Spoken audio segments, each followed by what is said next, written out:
Folena, mas o Jorge Folena estava me dizendo aqui, gente. Aliás, quero saudar todos vocês, pedir para vocês darem um like, participarem aqui do nosso chat e se integrarem aqui com muita intensidade à nossa comunidade, a comunidade que faz o debate democrático aqui da cena política brasileira. Folena me deixou preocupado aqui, viu, Folena? Eu estou numa sequência de muita celebração, entendendo que as autoridades estão consistentes, fazendo o que deve ser feito para punir esses golpistas bandidos, mas você disse que tem algumas questões aí que precisam ser olhadas com cuidado. Muito bom dia, prazer falar com você, sempre muito bom. E eu te saúdo, peço para você começar, então, fazendo um preâmbulo dessa cena que toma conta do Brasil nesse momento, Jorge Folena. Bom dia, Conde, bom dia a todos da comunidade que nos acompanham. Conde, olha, você falou aí que é um capítulo da história jurídica, não, eu diria muito mais, é mais um capítulo da história nacional. O que está em jogo nesse julgamento, né, no recebimento dessa denúncia e depois ela sendo recebida no processamento e julgamento da responsabilização de Bolsonaro e do seu séquito golpista, está em jogo aí é a história do Brasil com relação à democracia. Com relação à democracia.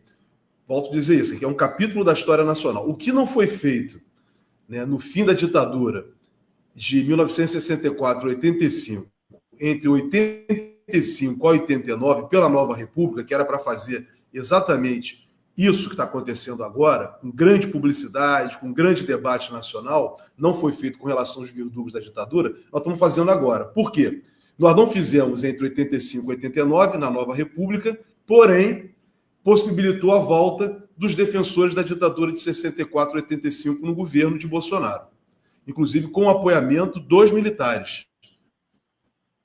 Com o apoiamento dos militares. O governo de Bolsonaro era o governo dos militares, dos empresários, assim que o Bolsonaro dizia. Então, essa ala militarista que apoiou o Bolsonaro era uma ala golpista, uma ala que não tinha nenhum amor, né, pela democracia, pelo Estado Democrático de Direito previsto na Constituição de 88.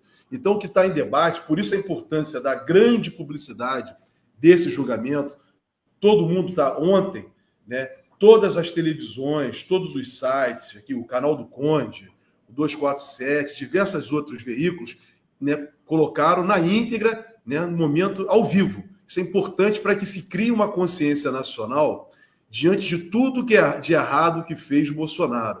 Bolsonaro quis introduzir no Brasil uma ditadura com o apoio dos militares e com o apoio de civis também, né, que amavam e amantes da ditadura. E o pior de tudo, Conde, eram os militares do pior nível, porque eram os militares da chamada linha dura, que está sendo agora denunciado, aí aceita a denúncia pelo Alexandre de Moraes, é com relação ao general Heleno. O Heleno é exatamente esse exemplo. Era um dos integrantes da linha dura de Silvio Frota. Né? Aqueles, né, que defenderam queima de banca de jornais no Rio de Janeiro, bomba na OAB, atentado no Rio Centro. Nós já falamos sobre isso aqui. Então, para a história nacional, é importantíssimo que esse julgamento, ao final, né, sendo aceita a denúncia e sendo condenado, vindo a ser condenado os denunciados que tornem réus, é importante que toda a sociedade se conscientize que nunca mais seja dado apoio para amantes da ditadura, de pessoas que não têm amor à democracia, que não têm amor à Constituição. E você me pergunta com relação ontem. Ontem, o que foi feito ontem e o que está sendo feito hoje? Ontem foi apresentado, iniciou, né, o julgamento do recebimento ou não da denúncia apresentada pelo Procurador-Geral da República. As defesas apresentaram diversas preliminares, que são preliminares, são matérias relacionadas a competência, nulidades. E depois também, né, rebatendo o mérito que está sendo julgado hoje com relação ao não recebimento da denúncia. Se há justa causa, não há justa causa, se foram apresentados, se há indícios, né, suficientes probatórios para que essas pessoas possam responder e, posteriormente, ser confirmada a autoria deles diante da materialidade dos delitos que estão aí. Os delitos foram apresentados, estão bem demonstrados. Então, ontem se discutiu, exatamente na primeira parte, depois das defesas orais, se discutiu as preliminares. Entre as preliminares tinham nulidades e tinham a competência da primeira turma. E aí tem um ponto importante, que eu considero importante. Independentemente do resultado, se a denúncia vier a ser aceita e, ao final, a primeira turma vier condenar Bolsonaro e os outros 7, né, denunciados nesse caso, o que já fica claro, delineado aqui, que vai haver recurso, vai ocorrer recurso para o plenário do Supremo Tribunal Federal. Ou seja, o caso não vai terminar, a meu modo de ver, não irá terminar com o julgamento da primeira turma, que é competente para julgar, sim. É competente, como foi reafirmado. Deixa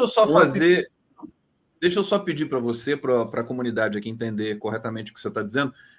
Vai haver uma recorrência em função da posição do Luiz Fux.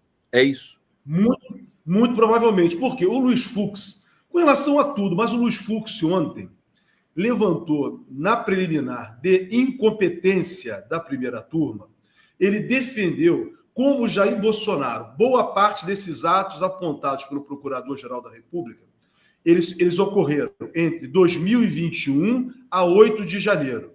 Entre 2021 a 31 de dezembro de 2022, Jair Bolsonaro estava no exercício da presidência da República, o que traz para o foro de prerrogativa de função a competência do julgamento desse caso, não da primeira instância, mas sim do Supremo Tribunal Federal. Mas aí tem um detalhe. Qual é o detalhe?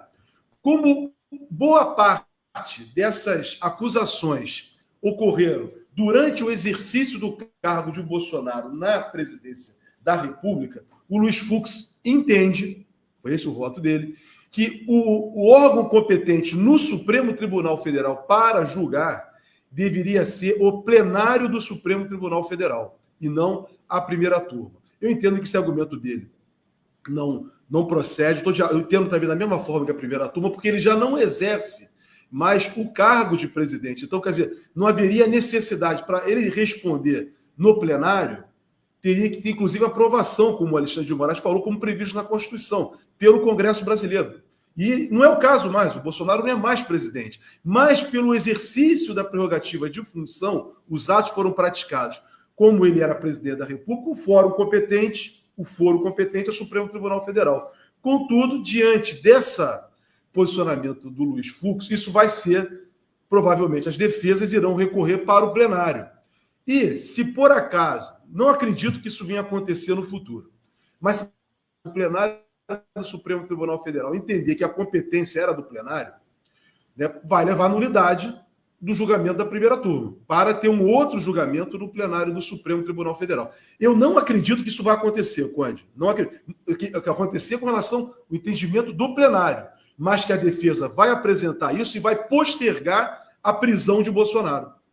Então, Bolsonaro não será preso, muito provavelmente, com a decisão, se ele vier a ser condenado lá na frente, a denúncia sendo aceita, pela decisão da primeira turma. O Cacai, recentemente, numa entrevista, disse que possivelmente esse processo vai estar terminado em julho deste ano. Outras previsões apontavam setembro, outubro. Com essa questão que você está trazendo aqui, quer dizer que esse ano vai ser difícil concluir esse processo?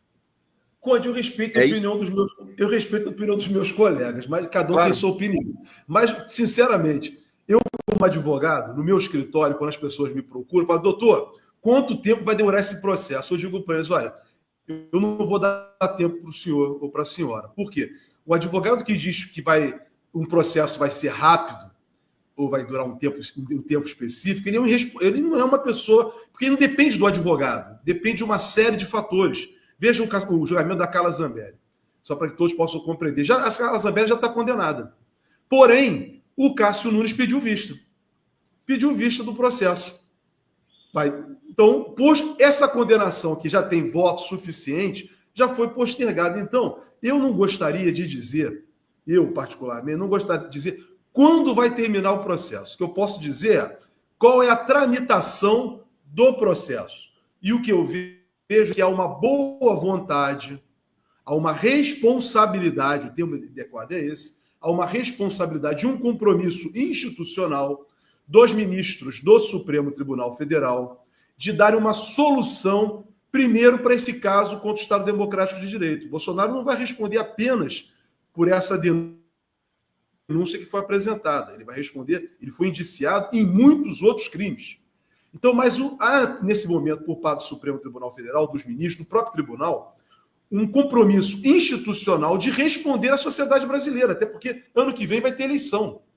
Independentemente do ano que vem ter eleição, há um outro fato também que se confunde muito. Diz assim, se o Bolsonaro não for condenado aqui, ele vai disputar a eleição ano que vem. Bolsonaro não vai disputar a eleição do ano que vem, eu já estou dizendo isso. Por quê?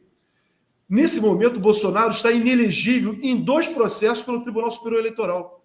Ele teria que derrubar essas 2 inelegibilidades, o que eu acredito ser muito difícil, porque o recurso que ele vai apresentar, o recurso extraordinário, a meu modo de ver, vai exigir exame de provas, e isso não é, geralmente, a jurisprudência do Supremo Tribunal Federal não aceita. Então, Bolsonaro já não vai disputar a eleição de 2026 no Brasil, não por causa desse processo, mas por causa das 2 inelegibilidades declaradas pelo Tribunal Superior Eleitoral.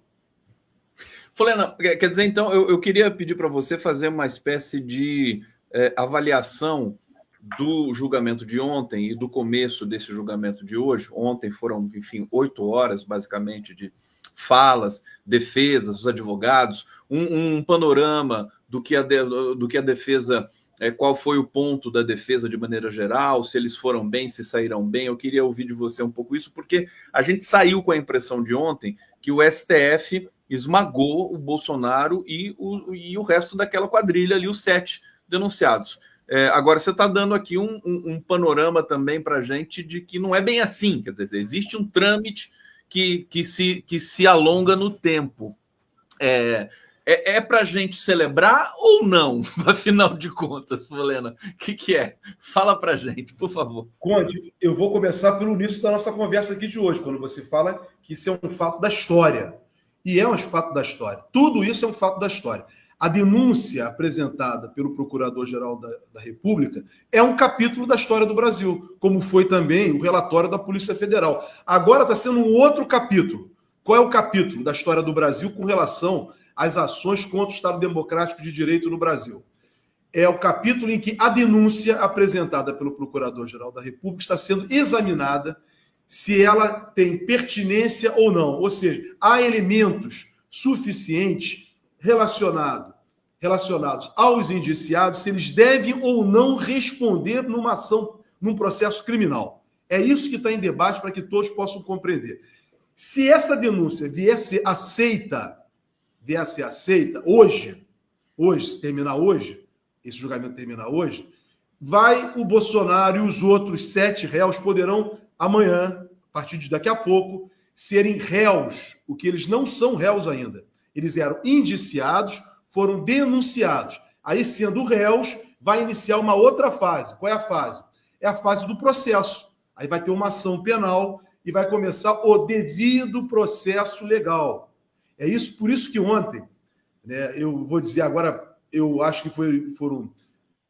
Eu vi muitas críticas injustas antes aos advogados de defesa, meus colegas advogados. Por isso que eu procuro não falar dos casos em si, procuro falar de uma forma mais afastada da especificação do caso, porque é uma questão ética, tem colegas advogados atuando. E muita gente falou mal, né, inclusive do nosso campo, mal das defesas apresentadas. Não pode fazer isso, com todo respeito a quem falou de uma forma diferente. Por quê, Conde? O advogado está exercendo o papel dele ali. Ele é um profissional contratado para fazer uma defesa, não importa de quem seja. Ele é obrigado, inclusive, né, a fazer a defesa, a não ser que ele não concorde. Me lembro de Rui Barbosa falando, né, está nos escritos de Rui Barbosa. Né, o advogado tem que fazer a defesa, não importa do pior criminoso. Todos têm direito à defesa. A defesa é um direito sagrado e cabe ao advogado fazer essa defesa. Muito bem. As defesas que eu vi ontem, assisti, eu confesso que eu li a denúncia do Procurador-Geral, mas não li as defesas apresentadas. São muitas defesas. Mas o que eu ouvi ontem, eu escutei todas as defesas apresentadas, foram brilhantes. Os advogados de defesa foram todos, sem exceção, muito competentes. Por quê? Eles fizeram aquilo que eles têm que fazer. É o papel do advogado. Subir na tribuna, fazer a exposição da defesa dos seus clientes. Agora, tem um ponto importante nisso tudo. Você veja que todos os advogados foram extremamente éticos. Por quê? Éticos com a Constituição, respeitosos com a Constituição. E sendo respeitosos com a Constituição, eles estavam sendo respeitosos também ao Supremo Tribunal Federal, que é o guardião da Constituição Federal. Por que eu digo que eles foram respeitosos? Porque nenhum deles negaram o fato de existir, né, uma tentativa de golpe de Estado no Brasil. Não negaram. O que eles negaram é a participação dos seus clientes, das suas diversas argumentações. Então, é importante dizer isso, que as defesas foram muito boas, né, dos advogados, fizeram o trabalho deles, muito bem feito. Cada um da sua maneira e cada um do seu jeito. E temos que respeitar, né, a forma de cada um. Não existe forma melhor nem forma pior de fazer defesa. Segundo ponto, Conde, de ontem. Né, ontem, volto a dizer, o que o tribunal ontem apreciou, depois da defesa oral, foi exatamente isso. Né, as preliminares com relação às nulidades apresentadas e com relação à competência do tribunal. No caso, o tribunal da primeira turma. Competência do Supremo ninguém questionou. Nem tem como questionar. Muito bem, a competência é da primeira turma do Supremo Tribunal. Foi decidido isso. Todas as preliminares levantadas, cerceamento de defesa. Não era o caso ontem. Por quê? Na verdade, o que está em debate agora, nesse caso, nesse momento, não está havendo cerceamento. O que está vendo nesse momento, se a denúncia vai ser aceita ou não. E o advogado tem que dizer ali, no papel dele, olha, está preenchido os requisitos que a lei processual penal determina para o recebimento ou não de uma denúncia. Então, foi como o ministro Alexandre de Moraes falou. Cabe ao Procurador-Geral da República, nesse momento, apresentar elementos probatórios que demonstrem, né, que a conduta daquelas pessoas possa, de fato, justificar o recebimento de uma ação penal para que essas pessoas possam responder. Uma ação penal é algo muito sério, Conde. Não pode ser uma aventura jurídica, como fez a Lava Jato, com relação ao presidente Lula e diversas pessoas que tornaram réus. A Lava Jato foi irresponsável quando recebeu denúncias como aquela de Dallagnol. Eu estou aqui, eu não tenho... É minha mera convicção. E o Sérgio Moro aceitou isso, é um absurdo. Tinha que ter elementos suficientes, indícios de prova, né, para mostrar que aquela pessoa que está sendo ali, né, denunciada pela promotoria, deve responder por uma ação penal. Porque isso, quando você responde uma ação penal, é algo muito sério. E é por isso que o Supremo Tribunal Federal está tendo todo cuidado.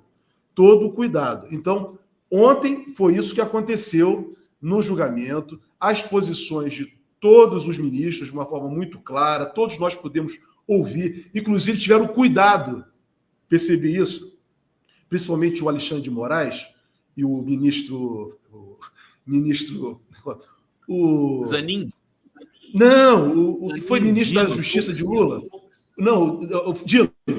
Tiveram cuidado de usar expressões para que o público que está acompanhando pudesse compreender.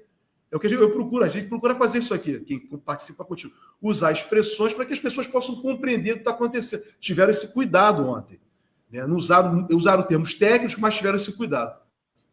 E hoje, hoje está agora sendo analisado o mérito, se recebe ou não a denúncia. Recebida a denúncia, vai iniciar o processo criminal. Eu estou percebendo que o voto do Alexandre de Moraes está muito longo e acho que ele tem que realmente fazer esse voto com todo cuidado e esmero. Ele está apresentando vários facsímiles, provas e tudo mais, documentos que foram achados na sede do PL agora há pouco, e ele continua falando, né? Ele daqui a pouco vai para 2 horas de explanação.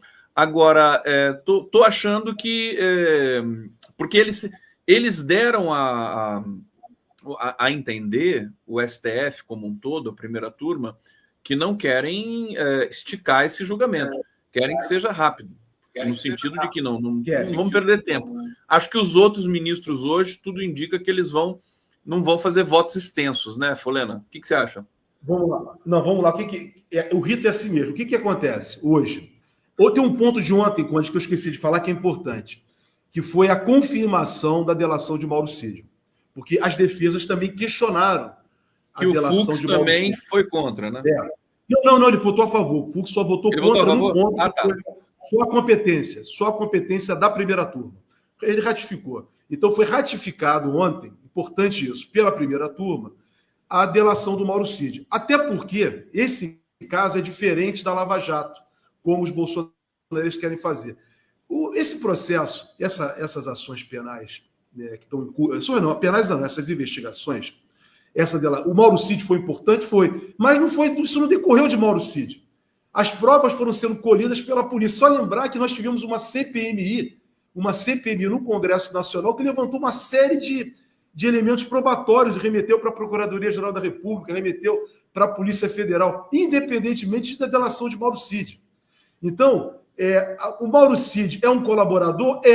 Mas a investigação da Polícia Federal, a denúncia apresentada pelo Procurador-Geral da República, elas não estão dependentes do indício de prova que é a colaboração premiada de Mauro Cid. Eles têm outros elementos que eles obtiveram. Exemplo, os depoimentos do Batista Júnior e do Freire Gomes. É um exemplo. Tem testemunho contundente que envolve o Almir Garnier, envolve o Bolsonaro diretamente. Quer dizer, são testemunhas. Então, são provas que pessoas que falaram, isso independe da delação. Mauro Cid é um colaborador. Mas esse procedimento não está, ele, baseado apenas, ao contrário da Lava Jato, em delações, em colaborações premiadas. Ele tem como base fundamental a investigação. Foi até que o ministro Alexandre de Moraes falou ontem. Porque, muitas vezes, o Mauro Cid fez a colaboração e a polícia já tinha descoberto outra coisa, por isso que voltava toda hora para confirmar com ele. Você falou isso mesmo? Até para ver se justificava ele ter um prêmio, que é da colaboração premiada, que ele poderia vir a perder. Ele pode até vir a perder. Mas então, é isso. Então, isso é importante que as pessoas compreendam também. Ontem teve a ratificação da delação de Mauro Cid, mas a delação de Mauro Cid não é a base central das provas apresentadas até o momento para justificar o recebimento dessa ação penal. Isso é muito importante. Ô, Folena, o que você achou? Quero uma opinião sua, pessoal, da condução do Zanin, que é o presidente da primeira turma, que me impressionou, e eu me lembrava, enquanto o Zanin conduzia ali o processo, eu me lembrava o ritual, né? O julgamento, eu me lembrava do Zanin como advogado do Lula, o quanto ele foi cerceado na defesa dele. Uhum. Ele tem lastro para falar sobre cerceamento, né? Inclusive, acho que ele falou ali em alguns momentos sobre isso, que é a defesa do Bolsonaro, ou o Bolsonaro alega isso também. E eu queria saber o que você acha do fato do Bolsonaro ter ido no primeiro dia e hoje não foi, né? Alguns jornalistas disseram que o Bolsonaro resolveu ir para tentar intimidar. Só que os ministros descascaram o Bolsonaro ali na cara do Bolsonaro. Foi uma coisa impressionante. Fala para a gente, Folena, da sua percepção. Não, com relação ao Bolsonaro, o Bolsonaro foi ali para copiar o ídolo dele, que é o Donald Trump. Donald Trump, nos Estados Unidos, os processos que ele respondeu, teve lá, foi no tribunal, aquela coisa toda. E o Bolsonaro foi fazer a mesma coisa. Ele tá, na verdade, essa movimentação de Bolsonaro tem um problema, eu falo isso sempre. Hoje o Bolsonaro tem um problema, né, tem vários problemas jurídicos. Jurídico eleitoral, que torna ele inelegível, jurídico criminal, vários indiciamentos que ele tem, denúncia. Então ele tem esses problemas jurídicos e ele quer transformar os seus graves problemas jurídicos em problemas políticos. Ele precisa se manter ativo politicamente. Então, ele foi lá ontem no tribunal exatamente com esse objetivo, alimentar, né, o seu eleitorado, os seus apoiadores, dizendo que ele é um fortão, que ele é um valentão, bem típico do fascismo. Né? O Bolsonaro e o Trump são adeptos do fascismo. Todos vão lembrar aí as imagens de Benito Mussolini. É um fanfarrão. Então, ele está alimentando os seus apoiadores. Mas aí vem a sua pergunta, né, com relação ao ministro Zanin. O ministro Zanin se comportou normal, Conde. Esse é o rito. Ele não teve nenhum arrobo, nada, presidiu a sessão como tem que ser, conduziu os trabalhos, muito bem conduzido, e deu o seu voto final, era o último a votar, sempre votou lá com tranquilidade. Aí vem a tua pergunta anterior, que eu também vou responder agora, por que o Alexandre de Moraes leva 2 horas hoje, ontem também levou mais tempo? Porque ele é o relator. Cabe a ele, né, como relator, e a pessoa que recebeu todas essas informações, fazer o relatório, que ele já apresentou ontem, e agora apresentar o seu voto. Justificadamente, ele tem que justificar, fundamentar, ponto a ponto, o que ele está fazendo. São 7 réus, são muitas informações, contra-argumentações, inclusive apresentadas ontem da tribuna, pelos advogados, que ele está tendo cuidado de responder os advogados, que foi apresentado ontem. Isso é uma forma muito respeitosa do juiz, muito elegante da parte dele. Então, o voto dele vai demorar um pouco mais, é normal. O voto dos outros juízes, ele já tem os seus votos prontos. Então, esses votos prontos, o que aconteceu ontem, eles vão anexar ao processo, mas eles vão fazer um pequeno resumo da posição deles. Então, há uma tendência dos votos dos outros juízes, que não é o relator, ser um pouco mais rápido. Então, eu poderia até dizer assim, olha, eu acompanho na íntegra o que está falando. O juiz pode dizer simplesmente assim, né? Acompanho. Acabou. Acompanho, mas no Supremo atualmente não tem mais essa tradição. Já desde os anos, depois dos anos 2000, final dos anos 90, começou essa tradição de todo mundo querer... Folena, você disse coisas aqui que me convergiram um pouco com a minha leitura, porque assim está muito quente, né? É um julgamento histórico e as percepções acho que elas vão se acumular ao longo dos dias aqui para ter uma ideia melhor do que significou tudo isso. Mas uma coisa me chama a atenção na sua leitura, que é o seguinte: respeitoso, né? Acho que é a palavra que define, né? Respeitoso por todos os lados. Menos o Bolsonaro, que tenta desqualificar, né, nas falas dele, tudo mais. Mas as defesas, tudo mais. As defesas, às vezes, também meio rabugentas ali, dizendo coisas assim, desqualificando, dizendo que não existe elemento comprobatório, mas enfim, é o papel deles, né, fazer isso. Agora, tem que fazer assim, digamos, institucional, né? Isso que é importante da sociedade brasileira entender. Está sendo institucional e depois que tiver o resultado, não tem choro nem vela, quer dizer, vai ter de ser respeitada ali a decisão. É isso que você está falando? É isso. Inclusive, você está falando dos advogados, né, rabugento? Não, eles têm que se contrapor ao Procurador-Geral da República. Quem é o advogado da outra parte, da parte autora da ação? Né? Quem tem esse custo no processo penal é o Procurador-Geral da República, é o Ministério Público. Então, os advogados têm que se contrapor mesmo.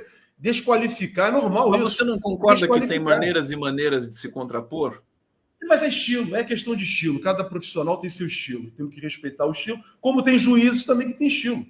Entendeu? Tem uns que são mais respeitosos, tem uns que são mais contundentes, uns que são secos.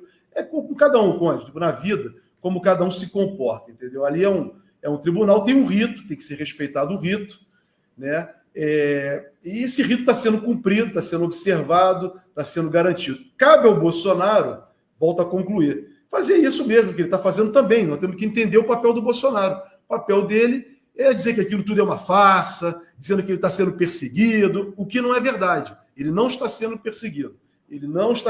Ao contrário, ele, durante 4 anos, inclusive hoje, o ministro Alexandre de Moraes teve cuidado de mostrar as imagens. Nós não estamos diante, como foi dito lá várias vezes, um domingo no parque.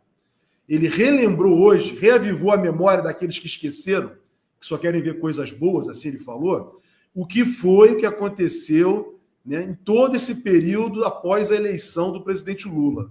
Ele poderia até retroagir para aquelas reuniões que tiveram no Palácio do Planalto, como aquela de 5 de julho de 2022, e muitas outras.